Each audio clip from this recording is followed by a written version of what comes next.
ఈరోజు యాదాద్రి బ్రహ్మోత్సవాల సందర్భంగా జరిగినటువంటి కాకతాళీయ సంఘటనను టీఆర్ఎస్ పార్టీ నాయకులు కానీ బీఆర్ఎస్ పార్టీ నాయకులు కానీ చిలుపలు వలవలు చేసి గత 90 రోజులుగా ఏర్పడ్డ ప్రజాపాలన రేవంత్ రెడ్డి గారి నాయకత్వంలో అన్ని వర్గాల ప్రజలను ఆకట్టుకుంటూ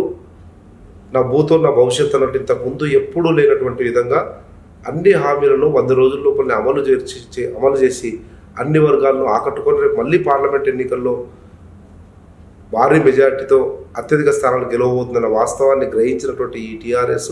బీఆర్ఎస్ బీజేపీ నాయకులు ఏది దొరకక విమర్శించడానికి ఏ సబ్జెక్టు కానీ ఏ అంశం కానీ లేక ఓ చిన్న సంఘటనను ఏదో పెద్దది చేసి దాని ద్వారా రాజకీయ లబ్ధి పొందాలని ప్రయత్నం చేయడానికి తీవ్రంగా ఖండిస్తూ ఉన్నా. నేను ఒక దళిత నాయకుడిగా చెప్తా ఉన్నా, కాంగ్రెస్ పార్టీలో కానీ రేవంత్ రెడ్డి గారి నాయకత్వంలో కానీ అణువు ప్రతి క్షణం ప్రతి నిర్ణయంలో ప్రతి అడుగులో సామాజిక న్యాయం కానీ అన్ని వర్గాల ప్రజల ఆకాంక్షలు కానీ ముందు తీసుకుపోతున్న సందర్భంలో బీజేపీ వాళ్ళు 10 సంవత్సరాల టీఆర్ఎస్ పరిపాలనలో కానీ దేవుణ్ణి వాడుకుండ్రి, దేవుని గుళ్ళను వాడుకుండ్రి, రాజకీయం కొరకు ఓట్ల కొరకు నీచమైన సంస్కృతితో ఇప్పుడు జరిగిన చిన్న సంఘటనలో ఏదో దళిత ఉప ముఖ్యమంత్రికి ఏదో అవమానం జరిగిందని చేసే ప్రయత్నం మాత్రం వారి రాజకీయ దిగజారుతనానికి నిదర్శనంగా భావిస్తూ ఉన్నాం.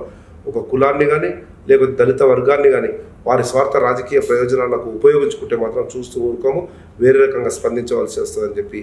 తీవ్రంగా హెచ్చరిస్తూ ఈ సంఘటనను